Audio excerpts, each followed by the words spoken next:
오늘 말씀의 제목은 1%, 10%, 50% 그리고 끝까지라는 말씀의 제목입니다.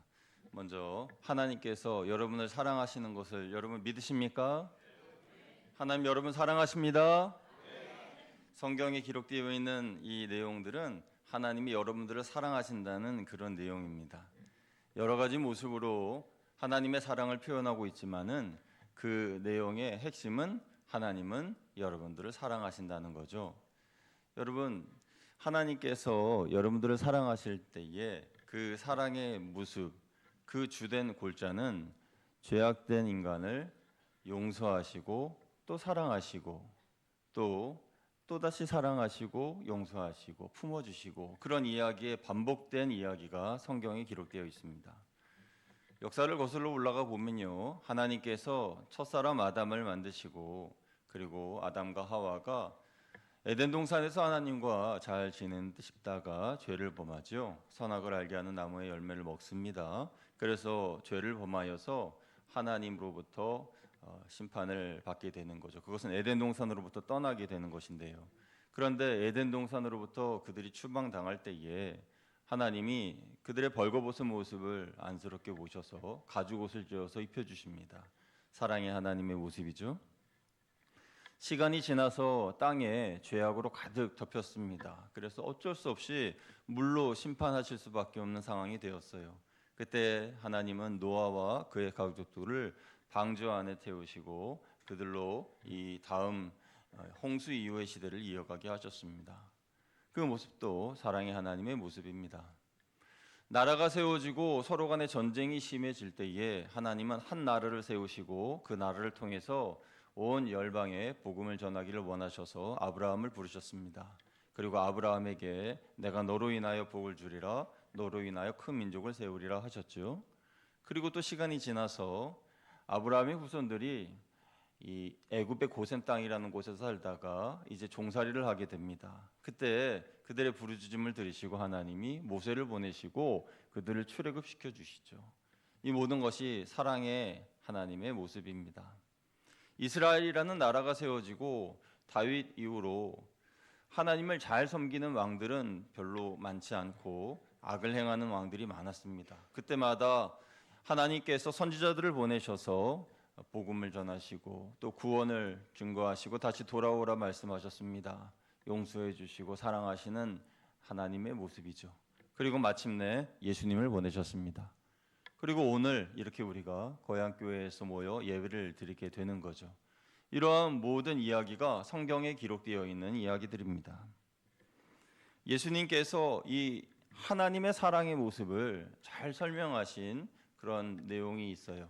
누가복음 15장인데 누가복음 15장에 보면 하나님께서 사람들을 찾으셔서 또 구원하시는 잃은 영혼을 구원하시는 그 사랑의 이야기가 예화로 세 가지의 예화로 담겨져 있는데 이 첫 번째 예화는 한 마리의 잃은 양에 대한 이야기고 또 두 번째 예화는 10드라크마에 대한 이야기이고 또 세 번째 이야기는 둘째 아들이 집을 떠났다가 탕자가 되어서 다시 돌아오는 그런 이야기입니다. 이 이야기가 누가복음 15장에 기록되어 있어요. 예수님께서 이 누가복음 15장의 세 비유를 통해서 하나님의 사랑을 말씀하셨는데요. 여러분 오늘 설교의 제목이 1%, 10%, 50%. 그래서 여러분 중에 이게 도대체 무슨 제목이지? 궁금하신 분들이 계셨을 거예요. 1%는 누가복음 15장의 첫 번째 소개되는 한 마리의 양에 대한 그런 비유입니다. 그래서 당시 목동들은 100마리의 양을 기르는 목자들이었기 때문에 한 마리를 잃어버렸다는 것은 1%를 잃어버렸다는 것이죠. 그리고 10드라크마는 10개의 동전이 이 목걸이로 만들어진 것이기 때문에 이 하나만 잃어버려도 이 목걸이의 기능을 상실하니까 10%의 상실감, 10%의 잃어버린 것이 되는 것이에요. 그리고 두 아들 중에 한 아들이 잃어버리게 되면 절반이 사라지게 되는 거니까 50%의 상실입니다. 그래서 1%, 10%, 50%인 것이죠. 여러분 혹시 무언가를 잃어버리신 적 있습니까? 사소한 것을 잃어버리면 뭐 별로 크게 걱정할 것 없습니다. 예를 들면 비가 오는 날에 우산을 가지고 나가는데 우산을 잃어버린 경험들 있으시죠? 오전에는 비가 왔는데 오후에는 비가 안 와요. 그래서 뭐 카페에다가 우산을 두고 왔다든지 아니면은 버스 안에 두고 내렸다든지 지하철에 두고 내렸다든지 그런 경험이 있으실 겁니다. 그럼 여러분 어떠십니까? 그 우산을 찾으러 그 버스 회사까지 찾아가십니까? 아니면 지하철에 전화를 하셔서 분식물 셀터에 내 우산이 거기 있느냐 하고 물어보시나요? 그렇지 않죠. 예, 우산을 잃어버리면 뭐 집에 우산이 또 많이 있는데 뭐 그러면서 뭐 그냥 잃어버렸다고 치지 그렇게 생각을 하죠. 분명히 그 우산이 내 소유이지만 또 우산도 많고 그렇게 비싸지도 않으니까 잃어버리면 잃어버린 거지 그렇게 생각을 합니다. 그런데 절대 잃어버려서는 안 되는 것들이 있죠. 무엇이 있을까요? 예를 들면 자녀들을 데리고 가족들이 놀이동산에 갔는데 유원지에 갔는데 거기에서 자녀를 잃어버리면 안 되겠죠. 큰일 납니다. 그러면 안 되겠죠. 왜냐하면 그 자식은 부모의 전부이기 때문에 그렇습니다. 저는 저희 부모님이 저를 한번 잃어버리신 적이 있습니다. 제가 강원도 춘천에 부모님과 함께 남이섬이라고 하는 곳에 가족끼리 같이 갔는데 거기서 저를 잃어버리셨어요. 그래서 잃어버리신 거는 부모님인데 제 기억에 혼난 거는 엄청나게 혼난 기억이 있는데 아무튼 그래서 왜 혼났는지도 모르고 아무튼 혼이 많이 났습니다. 이게 어렸을 때여가지고 뭘 하고 놀았는지도 기억이 잘 안 나요. 사진 보니까 한 손에는 맛동산, 한 손에는 풍선 이렇게 들고 사진 찍은 그거밖에 없어서 내가 그거를 먹었나 보다, 그렇게 놀았나 보다 뭐 그런 생각은 하는데 너무 어려가지고 기억이 잘 안 나요. 근데 부모님 말씀하시는 것이 그때 너 잃어버려서 그래서 엄청 찾느라고 고생 많았고 그때 심장이 철렁 내려앉는 것 같았다고 말씀을 하시더라고요. 그러니까 우산을 잃어버린 것 정도는 뭐 집에 우산도 많으니까 괜찮아요. 그러나 자녀는 절대 잃어버리면 안 되는 거예요. 근데 누가복음 15장에 세 가지 예화가 나온다 그랬잖아요. 하나는 잃어버린 한 마리의 양, 그리고 하나는 잃어버린 하나의 드라크마, 또 둘째 아들. 둘째 아들 경우에는 사람이니까 그렇다고 하는데 뭐 양 한 마리하고 그리고 드라크마 하나 정도는 괜찮지 않나? 그거를 그렇게 꼭 찾아야 되나? 그렇게 생각하시는 경우가 있을 것 같아요. 그래서 한번 말씀 속으로 들어가 보려고 합니다. 여러분, 1%의 상실, 한 마리의 양을 잃어버렸다라는 것이 왜 그렇게 중요한가? 이 목자에게는 그게 너무 중요한 일이었어요. 당시 유대 땅의 목자들은 한 목자당 100마리의 양들을 키웠는데 그 양들의 이름을 하나씩 하나씩 불러줬다고 합니다. 양의 이름 하나씩 하나씩 이름을 지어줬어요. 그거를 관계성이라고 합니다. 관계성. 그러니까 뭐 한낱 짐승이니까 뭐 풀이나 먹고 그렇게 뭐 우유나 많이 생산해라 이런 게 아니라 그 양 한 마리 한 마리에 이름을 붙여주고 아무개 아무개야 불러주면서 서로 그런 교감이 있었다는 거예요. 양과 함께. 그러니까 양은 목자의 음성을 알고 목자는 그 양의 얼굴을 보면 이 양이 건강한지 아닌지 그것도 아는 그런 관계였다는 거죠. 그래서 아침에 우리를 활짝 열고 우리에서 양들을 내보내서 그 초원에서 뛰놀면서 풀을 먹게 합니다. 그리고 날이 이제 지려고 해요. 그래서 목자들이 삐삐 하고 나팔을 붑니다. 그러면은 멀리 있던 양들이 다 이렇게 몰려들어요. 그러면 우리 안에 들어오죠. 숫자를 셉니다. 96, 97, 98, 99, 99, 99, 99. 한 마리가 없는 거예요. 100마리가 돼야 되는데. 그때 그 목자는 우리 문을 닫아놓고 바로 그 길로 한 마리의 양을 찾으러 떠나죠. 그렇게 양들이 있는 곳을 찾아서 헤맵니다. 양들이 주로 다니는 그 오솔길, 또 산등성이, 그리고 절벽 끝 그런 곳까지 다 뒤지면서 거기에서도 피리를 봅니다. 삐삐 부니까 어디선가 매 하는 소리가 들리. 매. 그 양 소리를 들으니까 너무너무 반갑고 기쁘고 그래서 달려가서 그 양을 어깨에 둘러매고 내려옵니다. 누가복음 15장 말씀을 읽다 보면요. 그 목자가 양을 어깨에 둘러매고 내려온다라는 그런 말씀이 있는데 저는 이 말씀 읽으면서 그냥 지나치는 경우가 많았는데 이번에 말씀을 준비하면서 참 은혜가 많이 되더라고요. 왜 양을 어깨에 둘러매고 내려왔을까? 왜 이 양을 어깨에 둘러매고 왔을까? 그 양이 도망칠까봐 그렇게 둘러매고 온 걸까요? 아닙니다, 여러분. 그 양도 양의 입장에서 한번 생각해 볼까요? 양도 사실 눈앞에 있는 맛있는 그 풀 따라가다 보니까 길을 잃어버렸죠. 길을 잃어버리고 숲속으로 들어가니까 해가 졌네요. 주위를 둘러보니까 친구들도 하나도 없어요. 가족도 없어요. 나 혼자 있어요. 두려움이 몰려옵니다. 그렇게 어디론가 길을 찾아서 다시 내 집을 찾아서 가려고 하는데 도대체 방향을 모르겠어요. 이 양들은 이 눈이 어둡거든요. 어디로 가야 될지 모르고 그렇게 헤매다 보니까 앞은 벼랑 떨어지고 그리고 뒤에 보니까 그 큰 숲에서 뭔가 짐승이 나와서 자기를 잡아먹을 것 같기도 하고 겁이 납니다. 다리가 덜덜덜 떨립니다. 그렇게 헤매다가 어디선가 목자의 피리 소리가 들려요. 삐 소리가 들려요. 그때까지 두렵고 무서웠던 그 모든 마음이 다 긴장이 놓아지면서 우리도 그렇지 않습니까? 사람도 긴장하고 막 무서웠다가 그게 일순간에 해소되면 다리에 힘이 풀리잖아요. 털썩 주저앉아 버리죠. 털썩 양이 주저앉은 거예요. 그 목자가 그 쓰러져 있는 양을 어깨에 메고 그리고 내려온 거예요. 여러분, 하나님은 목자 되신 하나님이신 걸 믿으십니까? 하나님은요, 지난 한 주간 동안 털썩 주저앉아 계신 여러분들을 어깨에 메고 오늘 이 자리에 여러분을 앉혀 주신 겁니다. 그래서 이 시간 예배를 통해서 푸른 초장 쉴 만한 물가에서 하나님 말씀으로 또 찬양으로 예배로 은혜 받고 새 힘을 얻어서 다시 한 주간을 더 힘차게 살아라. 그렇게 하나님께서 우리에게 은혜를 주신 거예요. 생각해 보면요, 여러분 지난 한 주간 돌아보시면 참 힘들게들 사셨을 겁니다. 지금 주위에 꽃이 얼마나 피어 있습니까?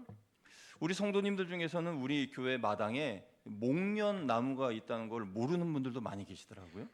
그래서 지지난주에 폈다가 지난주에 졌습니다. 그러니까 폈는지도 모르시는 분들도 계시잖아요. 그리고 이번 주에는 개나리나 이런 벚꽃 같은 것이 활짝 이제 피는 그런 때죠. 그래서 주위만 둘러보면은 와, 꽃이 이렇게 많이 폈네 이렇게 알 수 있는데 너무 바빠가지고 주위를 둘러보실 시간이 없어요. 이분들은 안타깝게도 그 주위를 둘러볼 여유조차도 없는 그런 힘들게 사시는 분들입니다. 그런 분들을, 그렇게 쓰러져 계신 분들을 하나님이 딱 어깨에 메고 오늘 이렇게 예배의 자리로 인도해 주신 거예요.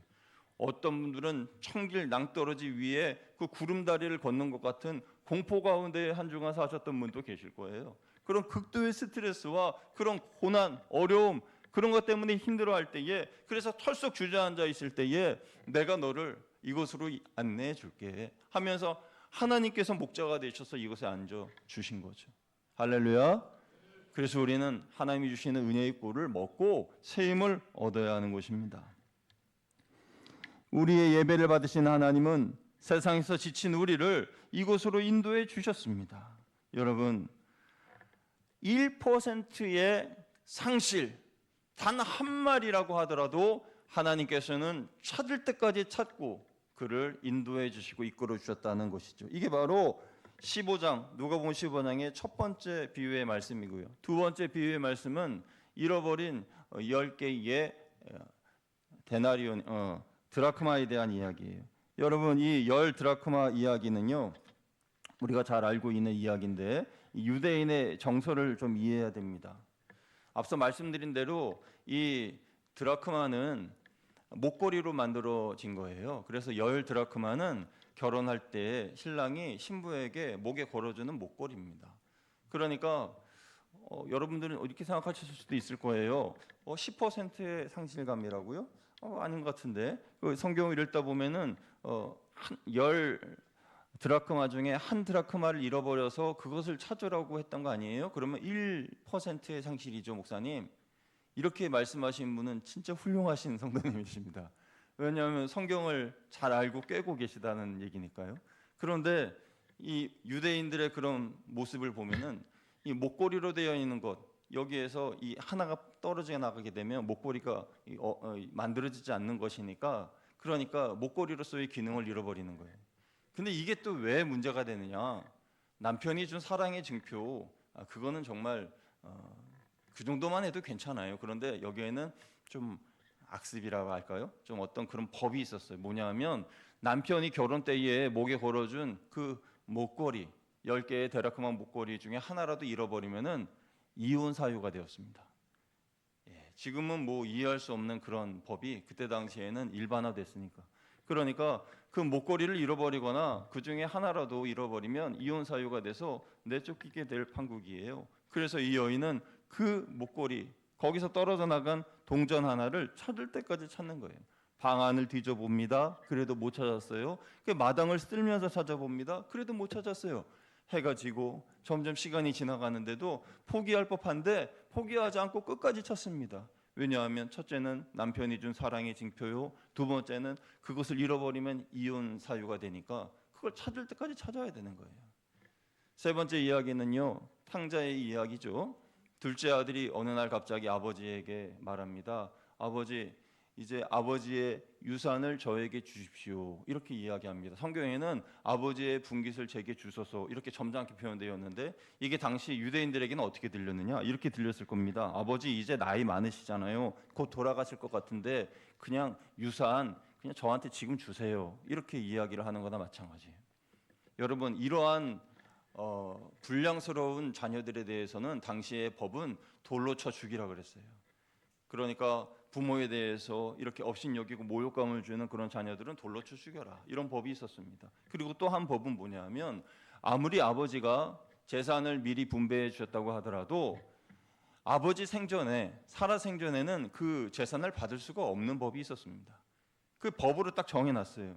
그런데 이 아들은 무턱대고 그걸 달라 그러는 거예요. 그걸 받아가지고 뭐 어디다 쓰려고 그렇게 달라 그런 건지, 도대체 이 아들이 왜 이러는 겁니까? 이런 아들에 대해서 우리가 하는 말이 있어요. 뭐라 그러죠? 뭐라 그래요? 흔히 하는 말, 정신이 나갔네, 정신 나갔어, 이런 말 하잖아요. 정신이 나갔네. 맞습니다. 이 아들이요, 정신이 나갔어요. 그래서 저는 또 궁금한 건 못 참아서 이 정신이 뭔지 또 사전에 한번 찾아봤네요. 정신이 뭔가 하고 국어사전에 찾아보니까, 정신은 이 육체와 물질에 반대되는 영혼, 마음, 이거예요. 그러니까 영혼과 마음이 나가버린 거예요. 그리고 어떤 삶의 표준과 기준, 그런 도덕적인 가치, 그런 것들이 이제 나가버린 거예요. 그런 것을 정신이라고 표현을 했더라고요, 사전에는. 그러니까 이 사람에게는 정신이 그렇게 나가버린 거죠. 우리도 그런 말 많이 합니다. 예를 들어서 병원에서 의식이 없는 환자가 있을 때에 그 의식 없는 환자가 정신이 좀 돌아오려고 그러면 흔들면서 정신이 좀 드세요? 정신이 좀 드세요? 이렇게 이야기하잖아요. 여기서 정신이라고 얘기하죠. 너무 일을 많이 해가지고 피곤하고 힘들면 이렇게 얘기하잖아요. 아유, 정신이 하나도 없네. 아유, 정신이 하나도 없다. 이렇게 이야기하지 않습니까? 그리고 친구끼리 뭐 큰 실수를 하거나 잘못하면, 야, 너 정신 나갔냐? 너 정신이 제대로 있긴 있어? 이렇게 이야기하잖아요. 이 정신이라는 것이 정말 중요한 건데, 정신은 이 마음과 이 호흡하고는 좀 달라요. 그러니까 움직이는 것인데, 이 정신은 이 뇌가 조종할 수 있는 것이 아닙니다. 호흡 같은 경우에는 우리 지휘자님도 계시지만 성악하신 분들이 발성법을 통해서 호흡을 바꿀 수 있잖아요. 복식 호흡도 하고 막 두성으로도 하고 막 이렇게 호흡도 하지 않습니까? 그래서 호흡을 자기가 훈련해서 조절할 수가 있어요. 호흡은. 이 마음도 사실 결단이라는 걸 통해서 할 수 있습니다. 새해가 되면 우리가 마음을 새롭게 하려고 결단하잖아요. 그러면 새로운 마음을 이렇게 딱 갖는 거죠. 그런데 이 정신이라고 하는 것은 내가 이게 붙잡는다 그래서 붙잡을 수 있는 게 아니에요. 그래서 우리가 기도를 해야 돼요. 정신줄 놓지 않기 위해서. 그래서 정신줄 놓지 않게 해달라고 하나님께 늘 기도해야 돼요. 성경에 보면 정신줄 놓은 사람들이 여러 사람 나오는데 그 중에 대표적인 사람이 가룟 유다예요. 가룟 유다가 정신줄을 놓아버리니까 사탄이 딱 그 정신줄 잡고 그 다음에 예수님을 팔 생각을 그 마음에 생각에 넣었다 이렇게 기록되고 있잖아요. 그러니까 우리는 정신을 꽉 붙잡기 위해서 하나님께 기도해야 되는 거죠. 그러니까 이 둘째 아들이 정신을 놔버렸어요. 정신을 놓으니까 아무 생각도 없이 아버지에 가서 아버지 유산 달라고, 그 법도 아니고 그리고 사람들에게 문매를 맞을 행동인데, 돌을 맞을 행동인데 그래 달라고 막 조르는 거예요. 성경에 기록된 것을 보면 이 사람이 왜 이 정신을 놓았나, 먼 나라에 가서 자기의 재산을 허랑방탕하게 쓰고 거기서 뭐 그 즐긴 것을 보니까 아마 육신의 정욕에게 조종당한 것 같다는 생각이 듭니다. 아무튼 둘째 아들의 이야기는 이러한 이야기입니다. 그런데 누가복음 15장 17절 말씀을 보면 스스로 돌이켜라는 단어가 나와요. 스스로 돌이켜. 이 스스로 돌이켜라는 이 단어의 헬라어의 원문의 뜻을 보면은 자기 자신에게로 돌아왔다 이런 뜻이에요. 자기 자신에게로 돌아왔다. 그러니까 이 말은 앞서 말씀드린 우리가 흔히 말하는 말로 바꿔보면 정신이 돌아왔다 이 말이에요. 정신이 돌아왔다. 그래서 정신이 돌아와 보니까 돼지의 주엄 열매를 먹고 있고 돼지를 치고 있고 완전 빈털털이 되어 있고 거지가 되어 있는 자기 자신을 발견한 거죠. 그러면서 이제 아버지께로 돌아가야 되겠다 생각을 하는 것이 누가복음 15장의 세 번째 이야기입니다. 그렇게 아버지를 향해서 찾아가는데 멀리 아버지의 집이 보여요. 아버지도 얼마나 아들을 기다리고 있었는지 한참을 기다리고 있는데 저기 멀리 보니까 웬 거지가 오고 있네. 그런데 딱 보니까 둘째 아들이. 그 아버지가 그 둘째 아들을 보고 막 달려갑니다. 그런데 여기도 재밌는 이야기가 있어요. 유대인 사회에서는요, 성인 남성은 뛰지 못하게 되어 있습니다. 왜 뛰지 못하게 되어 있냐면은 여러분 영화나 그런 거 보면은 유대의 남자들이 마치 여성분들 원피스 입으신 것처럼 그렇게 통으로 된 그런 옷을 입고 다니시잖아요. 그러니까 이 옷을 입고 뛰면요, 그러면 그 옷의 앞 코가 발에 밟혀가지고 콱 넘어지는 거예요. 그러니까 뛰지 못하게 했고요. 그리고 두 번째로는 그게 관습이었습니다. 우리나라 뭐 조선시대도 양반은 하고 이렇게 막 걸어 다녔잖아요. 절대 뛰면 안 되고 급한 일이 있어도. 그런 것처럼 그 나라도 뛰면 안 되는 거였어요. 관습이라고 하는 것은 사람들이 정해놓은 거기 때문에 그거를 어기게 되면 사람들의 그런 구설수에 오르게 되죠. 그리고 뒤에서 험담을 듣게 되는 겁니다. 그런데 이 아버지가 뭐 그런 거 안 하고 살 게 뭐가 있어요? 아들이 오는데, 둘째 아들이 오는데 뭐 넘어지면 어떻고 사회적인 관습이면 어떻습니까? 그냥 막 달려가는 거죠. 그러면서 그 아들을 끌어안고 잔치를 벌이자고 이야기한 것입니다. 여러분, 이 누가복음의 세 비유의 이야기는 내용은 다르지만 구성은 같고 점점 이 크레센도 점점 커지는, 점점 더 강해지는 그런 감격의 그러한 장면이라고 할 수 있어요. 첫 번째는 1%의 되찾음이죠. 1% 한 양을 다시 되찾는 그 목자의 기쁨. 두 번째는 10드라크마를 되찾는 그 기쁨. 이 나머지는 50%인 아들을 되찾는 그 기쁨. 그게 점점 기쁨이 확장되는 거예요. 그래서 이 기쁨을 즐기면서 결말은 똑같습니다. 모두 다 잔치를 벌이는 거예요. 목자는 그 한 마리의 양을 어깨에 메고 내려오면서 너무 기뻐가지고 동무들을 부르고 사람들을 불러서 우리 기뻐하면서 잔치를 벌이자, 작은 잔치를 벌였습니다. 이 여인은 그 동전을 잡고 야 이제 다 찾았다 하면서 동무를 부르고 마찬가지로 잔치를 벌입니다. 그리고 이 아버지는 둘째 아들이 와서 너무 기쁜 나머지 큰 잔치를 벌입니다. 송아지를 잡아라, 사람들 다 불러라, 우리 잔치를 벌이자, 잃었던 내 아들을 내가 다시 찾았다 하면서 잔치를 깨겨버립니다. 그런데 기뻐하지 못하는 사람이 한 명 있었어요. 바로 첫째 아들입니다. 첫째 아들은 기뻐하지 못했어요. 화를 냈습니다. 그래서 진짜 탕자는 이 첫째 아들이 진짜 탕자예요. 첫째 아들이 진짜 탕자인 이유, 그것은 동생의 정신이 빠져나갔을 때에 그 동생을 붙잡아주지 못했어요. 그 정신을 붙잡아주지 못했습니다. 진짜 형이라면 정신이 빠져나갔을 때, 야 정신 차려 이 녀석아, 지금 너 정신이 있어? 너 지금 이게 말이 돼? 이 법으로도 안 맞고 아버지에 대한 도리도 안 맞아. 어떻게 그런 말을 할 수가 있어? 정신 차려 정신 차려 이렇게 이야기해 줘야 되죠. 근데 아무 말도 안 했어요. 침묵했습니다. 그리고 그가 탕자인 또 다른 이유는 누가복음 15장 12절을 보면은 아버지가 각각 재산을 나누어 주었다 그랬어요. 각각이란 말은 둘째 아들이 때를 쓰니까 둘째 아들에게도 주셨는데 그때 첫째 아들에게도 주셨다는 말이에요. 각각이니까. 그러니까 둘째 아들에게도 주시면서 첫째 아들에게도 주셨는데, 그런데 왜 받냐고. 왜? 진짜 의로운 아들이고 정말 하나님 말씀 잘 지키는 아들이라면 사회적으로 법으로도 안 돼 있는 그러한 거를 왜 어기면서 슬그머니 자기 주머니에 받냐고요. 아버지 살아생전에는 이걸 받을 수 없습니다. 법으로도 안 돼 있고요, 양심적으로 안 돼 있고요, 하나님이 원하지 않으시는 거잖아요. 동생 너 정신 차려라 이 녀석아, 그러면서 그 이야기해야 되는데 아무 말도 안 했을 뿐만 아니라 그냥 슬그머니 자기 주머니에 넣었어요. 그리고 가장 결정적인 탕자인 이유는 아버지가 둘째 아들을 찾았을 때에 잔치를 벌이자고 했을 때에 그는 화를 냈습니다. 그리고 아버지 말씀을 불순종했어요. 아버지께서 이 아들을 찾았으니 잔치를 벌이는 게 마땅하지 않냐 하면서 잔치를 벌이려고 할 때에 손님을 맞이하지 않았어요. 당시 고대 사회에서는요, 이 첫째 아들이 아버지의 자리의 역할을 해야 했습니다. 그러니까 아버지가 잔치를 이렇게 벌이면은, 그러면 아버지 대신 그 문 앞에 나가서 손님들 오시면 어서 오십시오 하고 손님들을 맞이해야 하는 그런 의무가 첫째 아들한테 있었어요. 그런데 그거 하기 싫다는 거예요. 나 화가 나가지고 하기 싫다는 거죠. 그리고 15장 마지막에 끝부분에 이제 아버지가 아들을 설득합니다. 예, 너는 항상 나와 함께 있었으니까 나의 것이 다 네 것이 아니냐?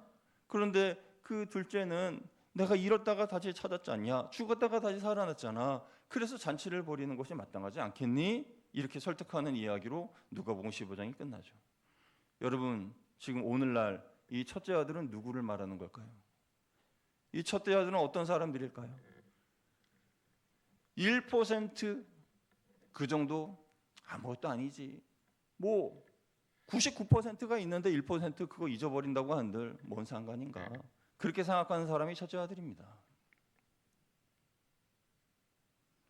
10드라크마 중에 1드라크마 잃어버려서 그 목걸이 완성해야 되는데 안 그러면 나 이혼 당하는데 하다가 처음에 막 그 마음으로 급하게 찾다가 에이 승질나 어디 갔어 이 동전 하나 진짜 에이 짜증나 이혼하고 말지 까짓 거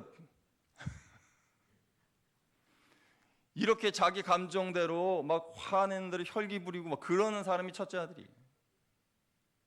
그리고 세 번째 비유처럼 아버지께서 말씀하시는 대로 순종해야 되는데, 하나님 말씀하시는 대로 순종해야 되는데 하나님이 말씀하심에도 내 고집대로 내 생각대로 불순종하는 사람들이 첫째 아들입니다.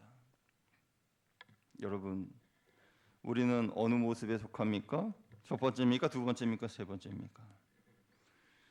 하나님이 오늘 주신 말씀의 제목 1%, 10%, 50% 그리고 끝까지, 여기에서 그리고 끝까지라고 제목을 주신 것은 하나님은 찾을 때까지 찾으시는 분이기 때문에 끝까지라는 거예요. 하나님은 1%의 한 마리의 양도 그냥 한 마리 정도야 생각하지 않으시고 찾을 때까지 찾으셨고, 그 10드라크마 중에 1드라크마 정말 밤새도록 찾아도 안 보여가지고 겨우겨우 찾을 때에 화내지 않고 분내지 않고 끝까지 찾으시는 그러한 성실하신 하나님의 모습, 그리고 50%를 넘어서 예수 그리스도 하나님의 전부이신 100%이신 예수님을 보내시기까지 우리를 사랑하신 분이 바로 우리가 예배드리는 이 하나님이신 줄로 믿습니다. 오늘 본문 로마서 10장 18절에 유대인들은 바울에게 우리가 그리스도의 복음에 대한 말씀을 듣지도 못했기 때문에 그래서 믿을 수가 없다 이렇게 거짓말을 하고 있어요. 그래서 사도 바울은 말합니다. 이미 복음의 소리가 온 땅에 퍼졌고 그 말씀이 땅 끝까지 이르렀는데 왜 거짓말하냐? 예수님에 대한 복음을 듣지 못했다니 그게 무슨 말이야? 라고 바울은 말을 하는 거예요. 그러니까 바울의 이 말씀을 오늘 우리에게 적용해 보면요, 나는 하나님의 사랑을 듣지도 못했고 보지도 못했기 때문에 나는 하나님의 사랑 모르고 실천할 수도 없고 그리고 믿을 수도 없어, 이렇게 이야기하는 우리들이 있다면, 그러면 예수님께서 직접 십자가에 달려 죽으시는 그 모습, 그것이 바울의 대답이라는 겁니다.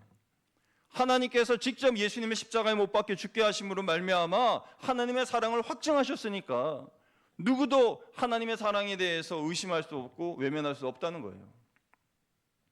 그것을 예수님이 누가복음 15장에 한 마리의 잃은 양을 찾은 목자의 기쁨으로, 한 드라크마를 찾은 여인의 기쁨으로, 둘째 아들이 돌아온 것을 기뻐하며 잔치를 벌인 아버지의 모습으로 그리신 거예요. 여러분, 한 영혼을 되찾을 때 하늘에서 잔치가 열립니다. 교회가 전도하는 목적은 성도들을 많이 모아서 교회를 크고 멋지게 만들려고 하는 것이 아니에요. 하나님께서 찾을 때까지 찾고 또 찾으시는 분이시기 때문에 그 마음을 알기 때문에 하나님의 그 일하심에 동참하는 것 뿐이에요. 성도는 그 기쁨으로 신앙생활합니다. 그렇게 한 사람 한 영혼을 되찾았을 때 하나님이 주시는 기쁨이 말로 표현할 수 없거든요. 그러니까 우리의 삶에 기쁨이 충만하려면 그러면 한 영혼을 찾아내야 돼요. 그러면 하늘에서 잔치가 열어질 거예요. 하늘에서 하나님의 은혜의 복을 우리에게 쏟아부어 주실 겁니다. 그러면 내 안에 기쁨이 충만할 거예요. 하나님께서 자신의 100%이신 예수님을 우리를 위해 십자가에 죽도록 보내주셨습니다. 그 사랑을 안다면 우리는 나의 삶의 목표를 나를 위해서 맞추지 말고 하나님께서 뭘 원하시는지를 보아야 되고, 그것이 잃어버린 영혼을 구원하는 것이라는 것을 알아야 되는 것이에요. 우리 교회의 성도님들과 우리 교회의 남선교회, 여전도회의 사업의 가장 주된 목적과 계획이 바로 영혼 구원이 되시기를 주님의 이름으로 축원드립니다. 하나님이 잃어버린 사람들은 하나님과의 관계가 끊어진 사람들입니다. 하나님과의 관계가 끊어졌다는 것은 그들은 지금 어둠의 깊은 터널 속에 갇혀 있다는 거예요. 꽃이 피는 것도 보지 못하고 하늘의 별도 보지 못하고, 그리고 그냥 하염없이 땅만 바라보며 푹푹 한숨만 쉬고 있는, 삶에 아무런 재미도 없고 극단적인 생각만 머릿속에 들고 살아서 뭐하나 이런 생각만 드는, 왜 그래요? 하나님과 분리됐기 때문이죠. 그래서 소망이 없고 기쁨이 없는 거예요. 그런 사람들에게 우리가 다가가서 비록 그들이 1%라 할지라도 10%라 할지라도 50%라 할지라도 누군가 대신하겠지가 아니라 내가 그들에게 나아가 하나님의 전부이신 예수님을 소개시켜 주셔야 됩니다. 그리고 잃은 영혼을 하나님께로 인도하시는 그런 저와 여러분 되셔야 해요. 이게 사순절에 우리가 부활절을 준비하는 성도의 모습인 것입니다. 나를 위해 죽으신 하나님의 독생자 예수님, 그 100%의 사랑은 우리가 받았으면서 1% 그거 기껏 1%밖에 안 됐는데 하고 외면하면 첫째 아들이 되는 거고, 드라크마 샀다가 화가 나가지고 말이죠, 에이 차라리 이혼하고 말지 뭐 이런 생각이 그렇게 드는 그런 마음, 그거 첫째 아들입니다. 아버지께서 말씀하셨는데도 불순종하고, 아버지 저는요 제 생각은 해보셨어요? 아버지 제 입장에서 말씀하시면 그렇게 말씀하시면 안 되죠 하고 그렇게 화를 내는 그런 첫째 아들, 그런 모습이 우리의 모습이 되어서는 안 되겠습니다. 우리는 하나님의 말씀에 오늘도 순종하면서 하나님께서 찾을 때까지 찾으시는 하나님이시기 때문에 그 마음을 알기에 우리도 함께 동참하는 그런 저와 여러분들 되시기를 주님의 이름으로 축원드립니다.